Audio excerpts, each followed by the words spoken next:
Mas Deus abençoe vocês em nome de Jesus. Disforme. O que é que nós vamos falar sobre isso, né? Tema difícil que esse meu amigo me arrumou, né? Aliás, ele disse que a primeira fisionomia que ele viu quando chegou lá no Recife em 2005 foi a minha, né? Viu que imagem bonita que ele teve? Que bela imagem que ele teve quando chegou no Recife, né?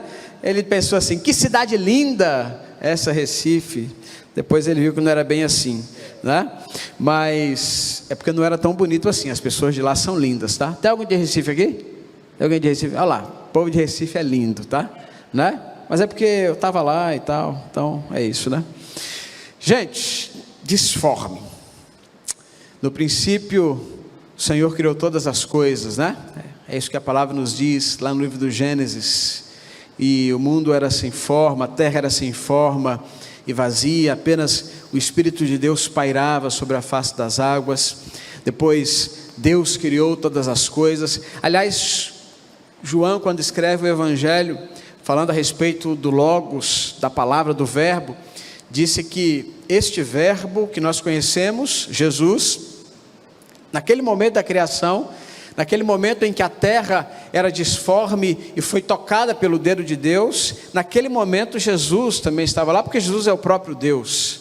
E o texto então diz em João capítulo 1, versículo 1, que ele também era presente naquele momento, porque ele estava com Deus e ele era Deus. E o texto diz mais, que todas as coisas foram feitas por meio dele, e sem ele nada do que foi feito se fez. Não há vida, não há realidade, não há forma sem a presença de Jesus. Se nós queremos ser forjados, ter a nossa vida forjada, o nosso caráter forjado, da maneira que vale a pena ser, nós precisamos estar na presença de Jesus. Sem ele, nós somos apenas um amontoado de massa, alguns com um pouco mais de massa, outros um pouco menos, mas sem Jesus nós somos apenas isso, um amontoado de massa, um amontoado de átomos, de células. O que gera vida, o que gera sentido, o que gera propósito à nossa existência é a pessoa de Jesus. Por isso, neste mundo que vivemos, um mundo sem forma, a realidade sem Jesus é assim, é sem forma. É como lá no Gênesis, lá no início, a terra era sem forma e vazia. Eu quero dizer para vocês nessa noite, nesses dias, o que traz sentido à nossa existência, o que traz sentido à nossa juventude, o que traz sentido à nossa vida é a pessoa de Jesus.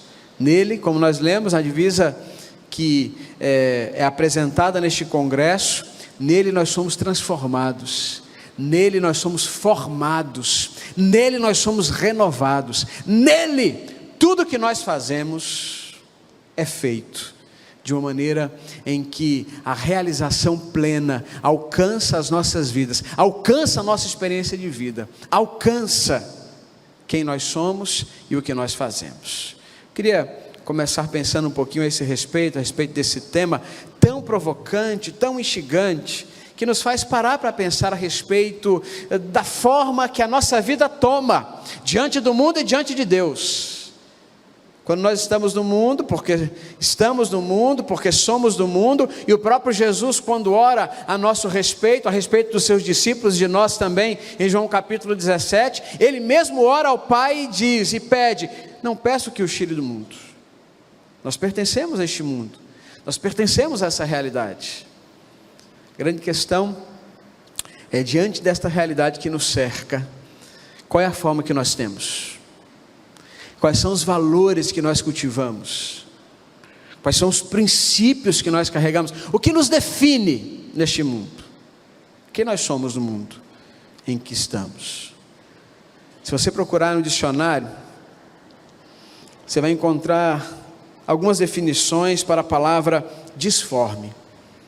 Quando o Tenor fez contato comigo, me ligou e falou sobre o congresso, eu disse, que bom, que legal, vai ser muito bom estar com vocês, vai ser bom rever o pessoal, estar em Maceió, terra bonita, terra gostosa, de muito sol, de mar, de alegria. Eu disse assim, mas qual é o tema que vocês vão trabalhar aí? Aí quando ele falou assim, disforme, eu falei, Disforme, eu falei, o quê? Eu achei que eu não estava conseguindo ouvir direito, e olha que eu ouço bem, porque eu sou jovem, mas eu não estava ouvindo direito. Eu falei: rapaz, repete aí, disforme. Eu disse: rapaz, você estava inspirado nesse dia, né? Que aconteceu aí? Chegou nesse tema aí, que epifania você viveu, que você viu, que luz você enxergou, para você chegar nesse tema? Aí ele falou um pouquinho para mim, depois a Luciana explicou melhor, né? Ela explica bem as coisas, né, pastor Tenor? E aí eu fui pesquisar, né? Dentro da minha limitação de compreensão das coisas, eu fui para o dicionário, né? E lá eu vi que a palavra disforme encontra a seguinte definição: disforme, tá vendo? Conjubaf também é cultura. É algo sem forma. Disforme é algo feio, grotesco, deforme, deformado ou irregular. Essa é a definição da palavra disforme. E eu fiquei pensando: poxa, o mundo que nós vivemos é assim, é ou não é? Já parou para pensar? Que o mundo onde estamos, que o mundo em que vivemos, que a cultura que nos abraça, a cultura na qual estamos, é uma cultura deformada, muitas vezes irregular, para não dizer até certo ponto irracional, diante de todas as coisas que nós temos visto. Alguns aspectos feios, grotescos. Não por outra razão, João, o mesmo João que escreveu o Evangelho, quando escreveu a sua primeira carta, no capítulo 5, versículo 19, diz: o mundo todo está sob o poder do maligno. O mundo todo jaz do maligno, ou está sob o poder do maligno, deixando o mundo todo disforme, sem forma, sem graça, literalmente sem graça, ou sem a graça divina, que pode se manifestar sobre o mundo e sobre as nossas vidas. Nós sabemos que o pecado nos levou a este ponto, o pecado nos levou a esta realidade, o pecado nos levou, enquanto humanidade, enquanto mundo criado por Deus, enquanto realidade que Deus tocou, ser transformada em algo ruim. Um mundo deformado, ou para utilizar as palavras de Agostinho, de Hipona, Santo Agostinho, um mundo depravado. E tantas coisas que nós vemos acontecendo diante dos nossos olhos, é ou não é verdade? A gente vê como infelizmente vivemos em meio a uma cultura de depravação, uma cultura de corrupção, uma cultura de degradação.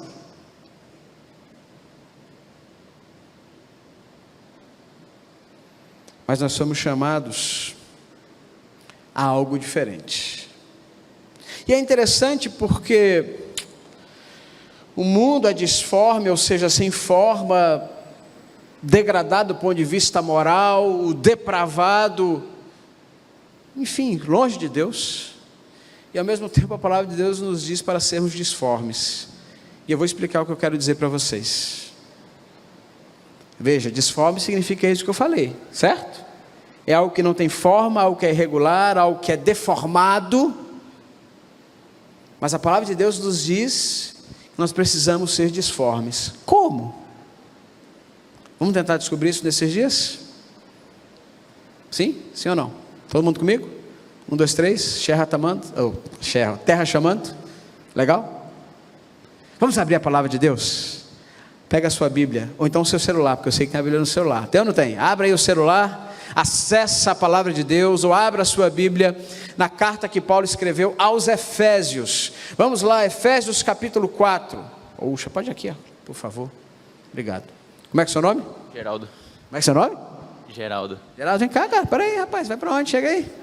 Que é isso? O cara vai saindo assim, sem se apresentar. Tudo bom, meu querido? Tudo. Geraldo, quantos você tem? 21. 21 anos. Você, Geraldo, você é aqui dessa igreja? Sou sim. Quanto tempo você é daqui?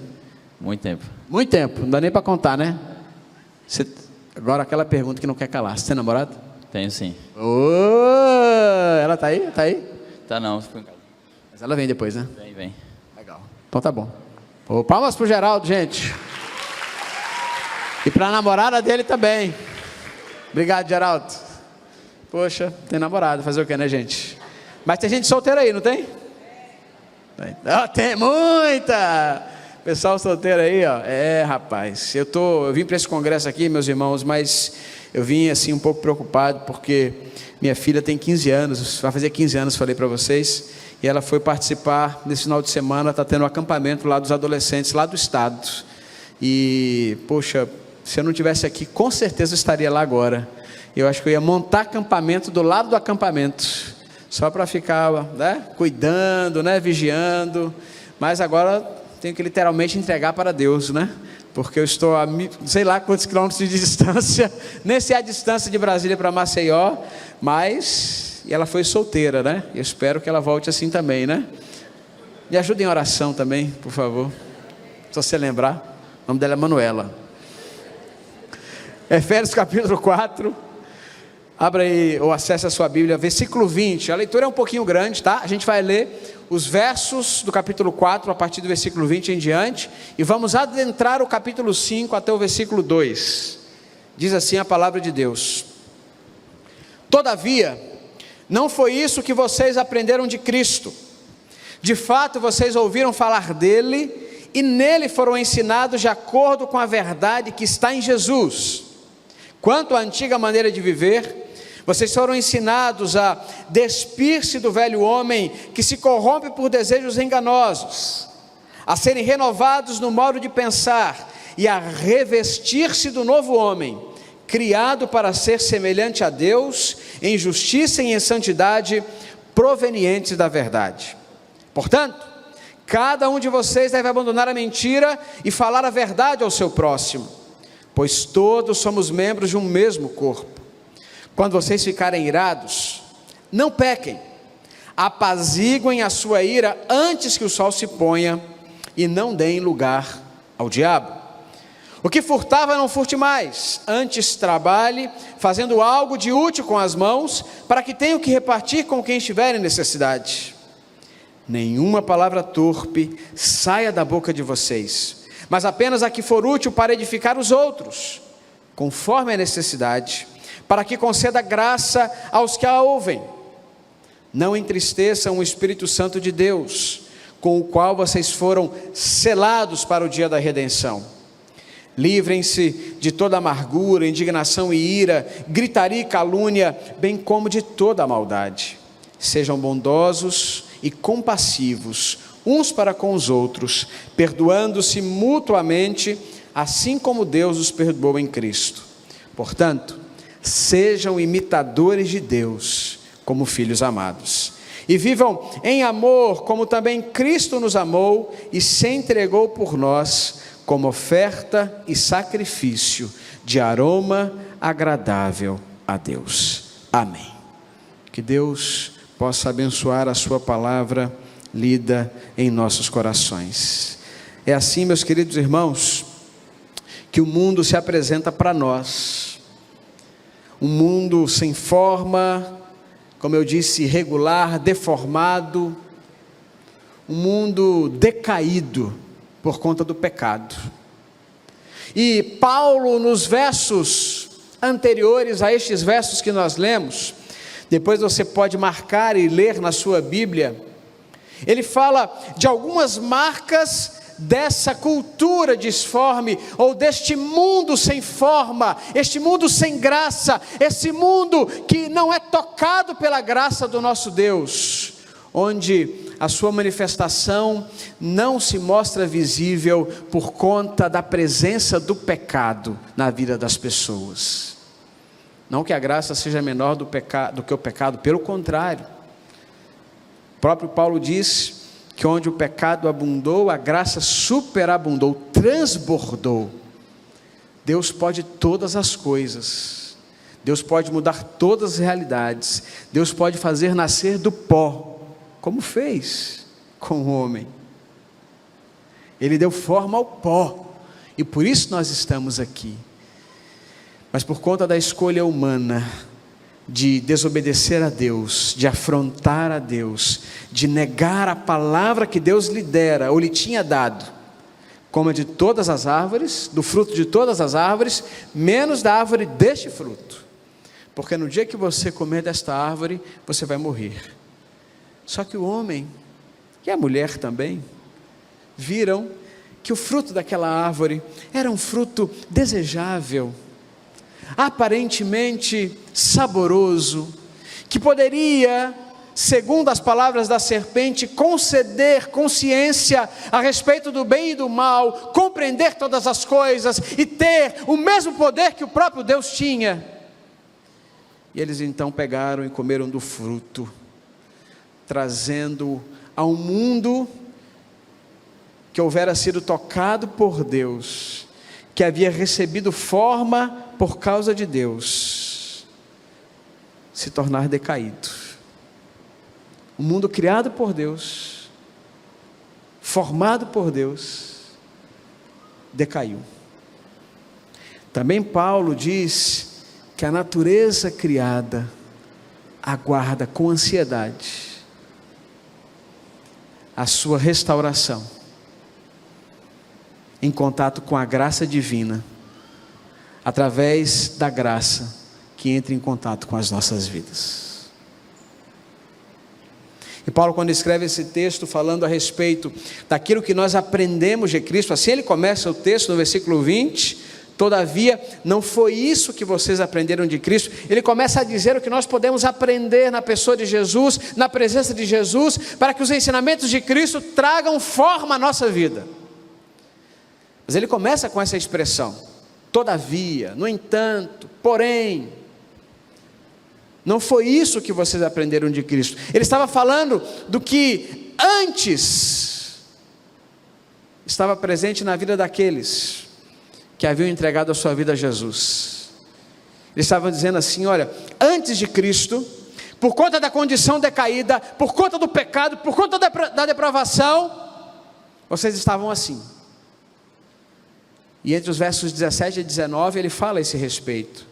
E entre esses três versos, 17 e 19, que nós não lemos, você pode marcar e ler depois, o apóstolo Paulo fala das marcas presentes em um mundo disforme, em um mundo sem Deus, em uma cultura em que a degradação, depravação, corrupção se tornam marcas presentes.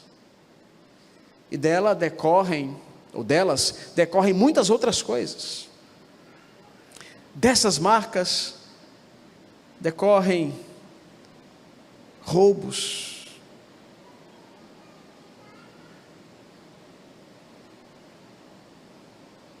destruição, traição, infidelidade, inveja, pensamento malicioso, desejo malicioso. Tudo decorre dessas marcas de uma vida sem Deus, de uma vida governada pelo pecado. E Paulo diz, primeira marca, versículo 17, são os pensamentos inúteis. Paulo fala aos seus ouvintes, antes vocês viviam assim, na futilidade dos seus pensamentos. O mundo disforme, o mundo sem Deus, é um mundo que cultiva pensamentos inúteis.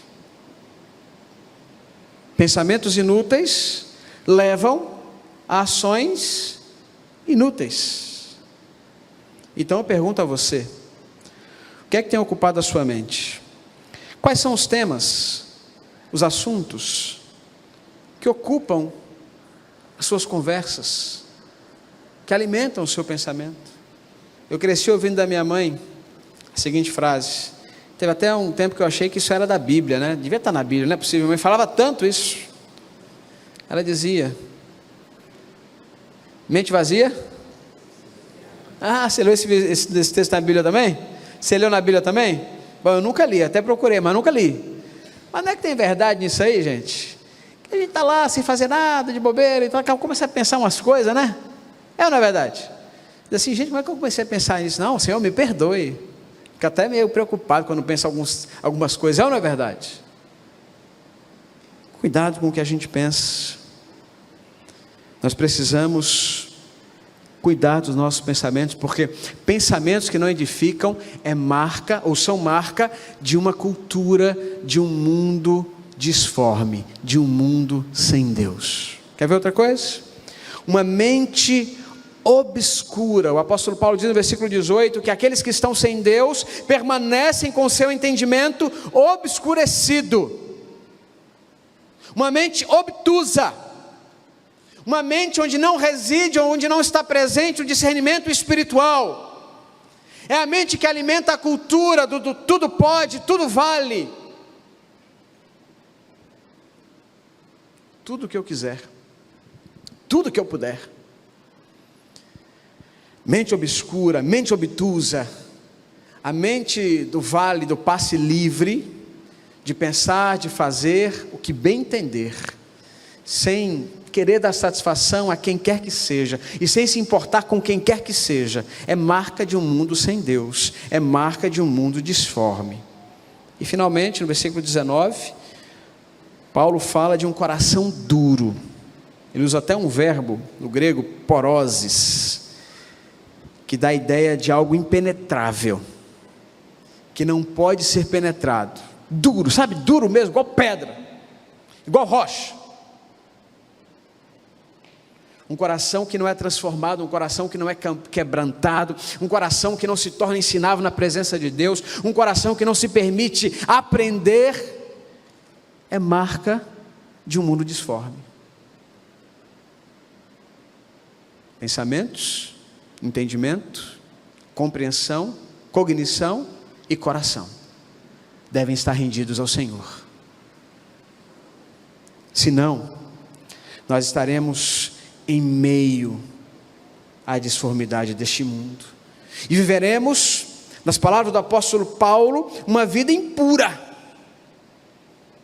Uma outra marca que ele nos apresenta ainda no verso 19, na última parte do verso 19, é uma vida impura, e talvez uma das principais, se não a principal marca de um mundo disforme, de um mundo sem Deus, é a impureza, que é o oposto da santidade.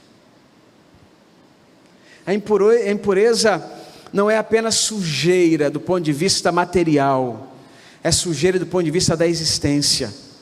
São emoções adoecidas, são pensamentos maldosos, é língua maléfica, é desejo irrefreado da alma, é vontade de ser satisfeito a todo tempo e a todo custo. E Paulo diz, esta é uma marca, a impureza, a depravação, a falta de integridade, o que pode estragar, danificar, corromper, perverter, degenerar, alterar, estragar, adulterar. Tudo isso é marca de uma vida sem Deus em um mundo disforme. Então, veja, nós podemos viver dessa forma, reféns dos nossos desejos, das nossas vontades, nos deixando corromper, corrompendo a nossa mente, corrompendo o nosso coração, querendo mais, sempre mais, atender a nossa vontade, atender as nossas necessidades, os nossos desejos. Isso nos fará cada vez mais assumir a cultura deste mundo, a forma deste mundo, cada vez mais. Um mundo sem a forma de Deus, um mundo sem a graça de Deus. Ou nós podemos inverter esse jogo, ou nós podemos mudar essa regra. E aí, exatamente aí, presta atenção, entra esta palavra, essa palavrinha bonita que foi escolhida. Eu disse para vocês que disforme significa isto: degenerado, depravado, irregular, grotesco, feio. Mas entre as definições da palavra disforme, há uma outra que vale a pena considerar, e que é muito importante para nós pensarmos acerca daquilo que a palavra de Deus quer de nós. A palavra disforme também significa aquilo que foge a determinado padrão. E olha como essa definição é importante. Presta atenção. Algo que é depravado, feio, grotesco, é disforme. Mas algo que foge a determinado padrão, também é disforme. E é por isso que eu quero dizer para você nessa noite, nesses dias, meu querido adolescente, querido jovem, querido irmão, que nós precisamos sim ser disformes, mas à maneira de Jesus. Porque se nós formos disformes à forma de Jesus, nós estaremos entrando e vivendo um padrão diferente deste que nos é estabelecido pelo mundo. Nós estaremos rejeitando o padrão deste mundo, a cultura deste século, a depravação, a degradação, a feiura que está diante dos nossos olhos. Nós estaremos modificando o padrão, sendo disformes conforme Jesus. E é isso que a palavra de Deus nos apresenta. O chamado do apóstolo Paulo nesse texto que nós lemos é este: nós precisamos fugir do padrão disforme deste mundo, e precisamos ser disformes à forma que o mundo se apresenta para nós. Portanto, precisamos ser disformes à forma de Jesus. A grande pergunta, e Paulo responde essa pergunta nestes versos que nós lemos, é exatamente esta: como ser disforme? Recebendo a forma de Jesus, entrando na forma de Jesus, assumindo o padrão de Jesus, que é diferente do padrão do mundo. Percebe? Entendeu isso? Compreendeu? Então já posso encerrar a mensagem aqui. Calma lá, ainda tem mais coisas para falar. Você achou que eu estava encerrando, né? Ainda tem um pouquinho mais. O apóstolo Paulo nos diz nesse texto que nós precisamos adotar algumas posturas, tomar algumas decisões, e ser disforme na presença de Deus é tomar decisões que nos façam caminhar para longe do padrão do mundo e em direção à presença de Jesus. Elas devem estar presentes nas nossas vidas, onde quer que você esteja, faculdade, colégio, casa, condomínio, igreja, qualquer lugar. Primeira coisa, precisamos saber a real. Sabe qual é a real? Vou dizer para você, de graça, não vou cobrar nada. Sabe qual é a real? Jesus. Paulo diz que Jesus é a verdade, e que a verdade está em Jesus, no versículo 21. Meus queridos, nós vivemos uma época de tantos pluralismos, sincretismo, secularismo e tantos outros ismos que nós podemos classificar por aí. Uma das principais marcas do nosso mundo é a marca do individual, do eu primeiro. Nós somos chamados a tornar cada vez mais alta a voz de uma verdade absoluta. No mundo relativizado como o nosso, onde tudo é relativo, existe uma voz, existe uma verdade que não muda: Jesus. A verdade está nele, a verdade é Ele, a verdade é Jesus. O próprio Jesus fala isso, né? Eu sou o caminho. Eu sou o caminho. Eu sou o caminho. Só para vocês acordarem, tá? Isso mesmo. Eu sou o caminho, a verdade e a vida. A vida está em Jesus. A vida é uma pessoa. A vida é Jesus. A verdade é uma pessoa. A verdade é Jesus. É a real. Esse é o princípio. Você quer ser disforme à moda de Jesus? Quer ter a forma de Cristo? Quer ser conformado a Ele? Viva a verdade sobre todos os aspectos, começando no seu coração. Peça todos os dias: Senhor, que o meu coração esteja entregue a Ti. Segunda coisa, é preciso trocar a roupa suja. Tem gente que não gosta muito de tomar banho, não é verdade? Não é o caso de vocês. Tem um sobrinho que é adolescente, não vou falar o nome dele aqui não, porque está sendo gravado. e vai para um acampamento assim, deve estar indo para esse agora, lá que eu falei. Se ninguém cutucar ele, se ninguém falar com ele, ele chega no acampamento e vai embora com a mesma roupa. Se brincar, nem banho ele toma. E às vezes toma banho e veste a mesma roupa. Eu sei que vocês não fazem isso, ninguém aqui faz isso. Mas ele, às vezes, gosta de fazer. Mas te falar uma coisa: roupa suja é ruim, né? É ou não é? Inclusive eu estou cuidando bem da minha camisa, para que eu possa usar os outros dias. E ela vai ficar limpinha. A sua vai ficar limpinha? Hã? Vai ficar limpinha a sua camisa? Vai? Vai mesmo? A minha vai.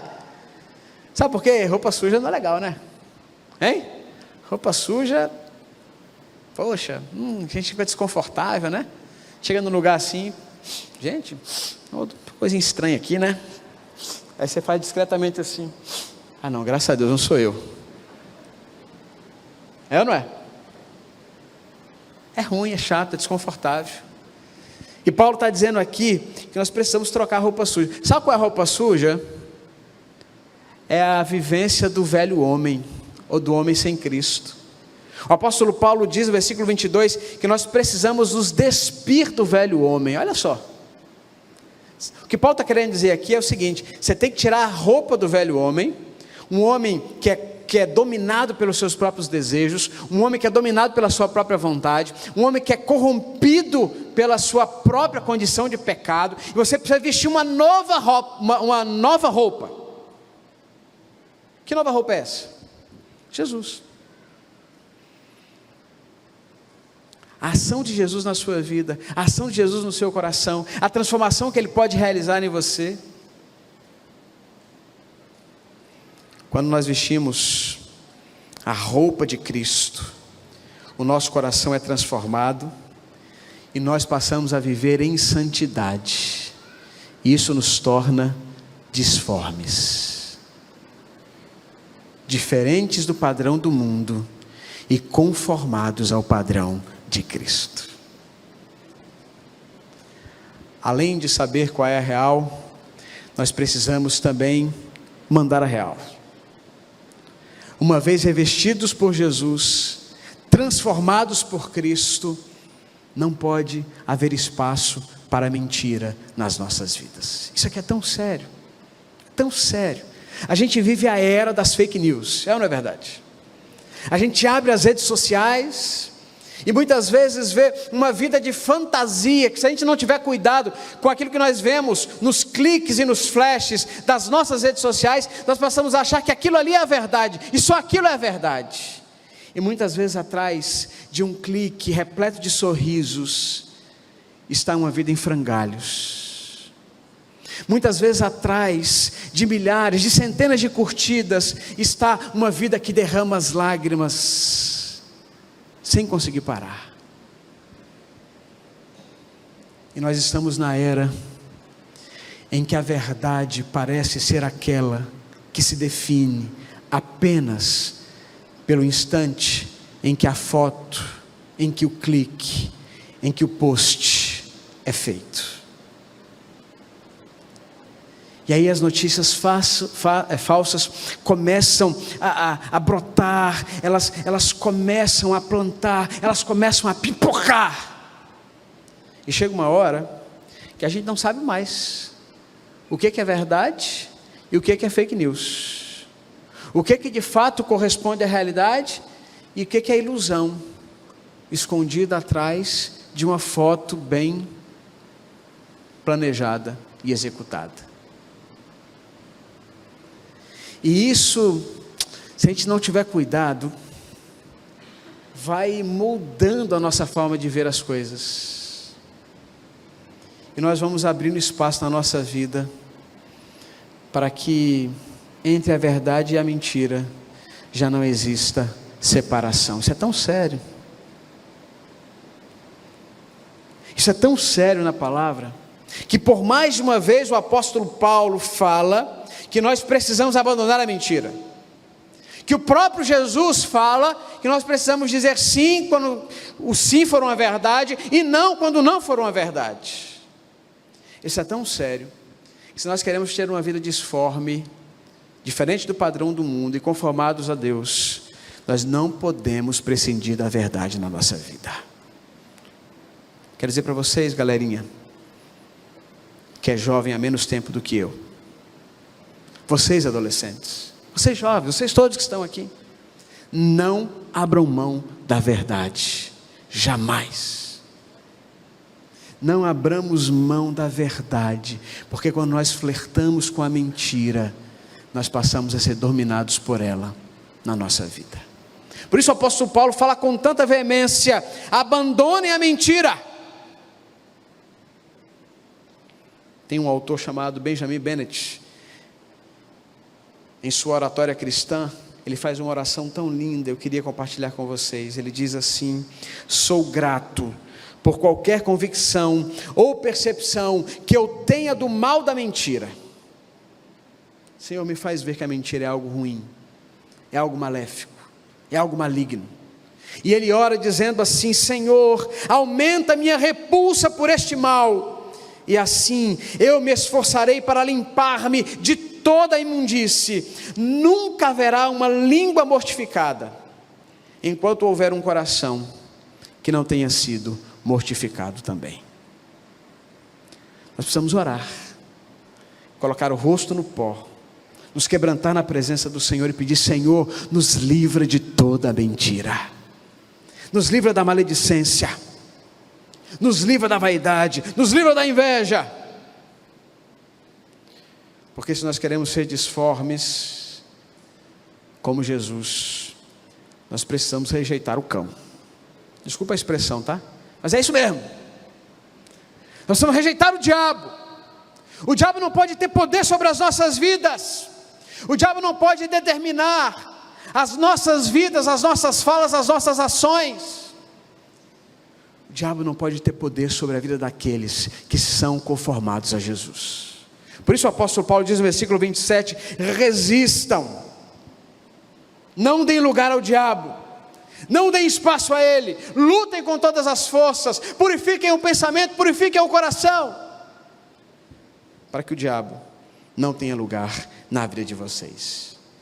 E aí ele fala da boca que deve ser limpa, e a gente quando lê esse texto acha que Paulo está falando de palavrão, né? O crente não deve dizer palavrão. Amém ou não amém? O crente deve dizer palavrão? Jamais. Mas o que Paulo está querendo dizer é que além de não dizer palavrão, nós também não devemos dizer palavras que não vão trazer edificação à vida das pessoas. Tem uma tradução, uma versão na língua portuguesa desse texto, do versículo 29, que diz assim: não saia da boca de vocês nenhuma palavra que cause destruição.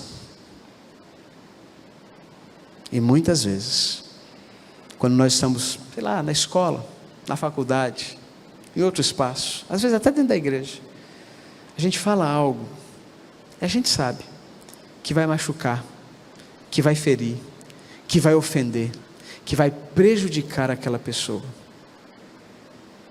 A gente tem visto com muita tristeza, vocês que estudam sabem melhor do que eu, o quanto nós estamos afetados pelas experiências recentes que aconteceram em escolas aqui no Brasil e em outros lugares, São Paulo, Santa Catarina. Temos acompanhado com muita dificuldade, eu diria, com muita expectativa, as notícias que têm pipocado a respeito de ataques nas escolas. Hoje não tem acontecido aqui em Maceió, promessas de ataques, vai ter isso, vai ter aquilo outro. Lá em Brasília está acontecendo direto. No último dia 20 agora, teve uma promessa, que haveria não sei aonde ataques, não sei em que lugar lá em Brasília. Ninguém foi para a escola.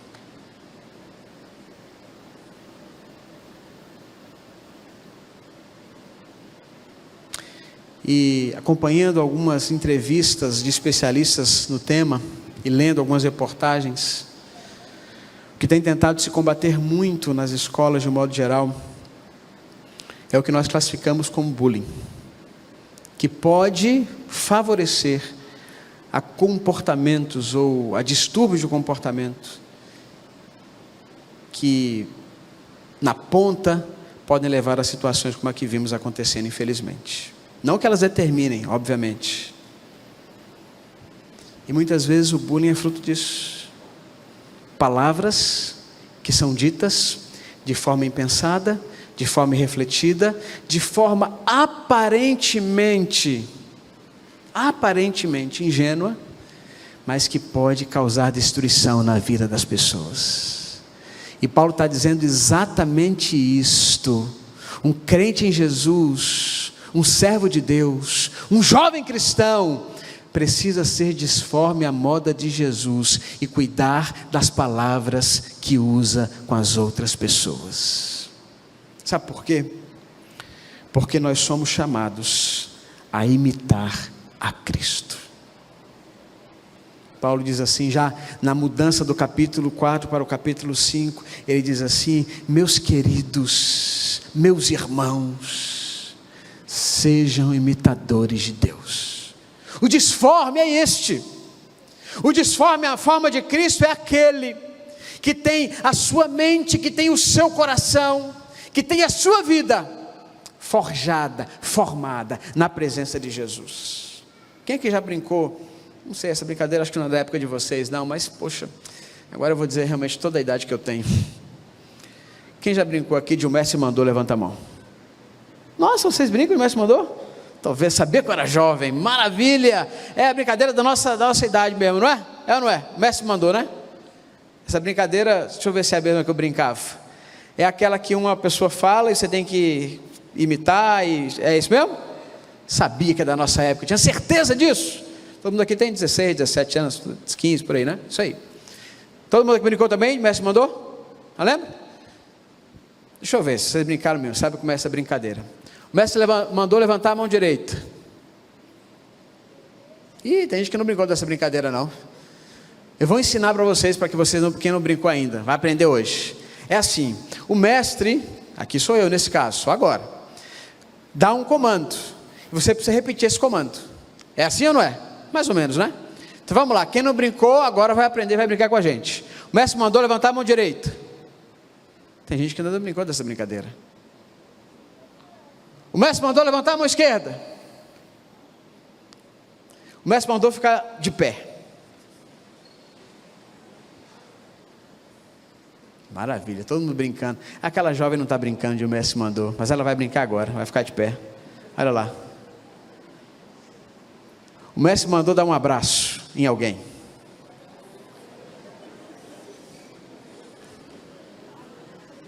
O mestre mandou dizer para alguém: Jesus te ama. O mestre mandou dizer para alguém: Jesus te ama e eu também. O mestre, essa é velha. O mestre mandou olhar para alguém nos olhos e dizer assim: seja disforme à forma de Jesus. Para outra pessoa agora, seja disforme à forma de Jesus. Para outra pessoa, seja disforme à forma de Jesus. Pode sentar. Nossa, vocês sabem muito brincar dessa brincadeira. Puxa vida, que legal. E olha que a brincadeira é difícil, viu? É ou não é verdade? Difícil essa brincadeira, mas vocês conseguiram. Essa brincadeirinha nos mostra que assim deve ser a nossa vida. Fui muito ministrado através das canções que foram cantadas aqui pela banda da igreja, pela banda Tronos, que nos abençoou também. E uma das coisas que foi ministrada nas canções foi exatamente isto. Se Jesus vivesse a sua vida, o que ele faria? Então viva a sua vida como você acredita, entende que Jesus faria se estivesse no seu lugar. Isso é imitá-lo, na forma de pensar, na forma de sentir e na forma de fazer. O mundo é decaído, o mundo é depravado, o mundo está afastado da graça de Deus, mas nós neste mundo disforme podemos e devemos ser disformes à forma de Jesus. Escolha esse caminho. Tome essa decisão. Mas você precisa não apenas decidir, você precisa realizar. Se você um dia quiser fazer uma viagem, pensar assim: eu quero ir lá em Fortaleza, terra boa, não é como Maceió, mas é boa também. Você não vai tomar a estrada de carro. Se você quer ir para Fortaleza, você não vai tomar a estrada que segue até Porto Alegre. Alguém vai fazer isso? Alguém consegue chegar em Fortaleza se pegar a estrada para Porto Alegre? Consegue? Daqui, desse ponto? Acho que não, né? São estradas diferentes, não são? Então não apenas diga que você quer tomar esse caminho, que você quer fazer essa escolha, que você quer ser disforme à forma de Jesus, mas também faça. Que as suas ações correspondam às suas palavras. Que os seus passos sejam dados na direção que conscientemente você decide tomar, de ser disforme à forma de Jesus. Que Deus nos abençoe. Amém e amém.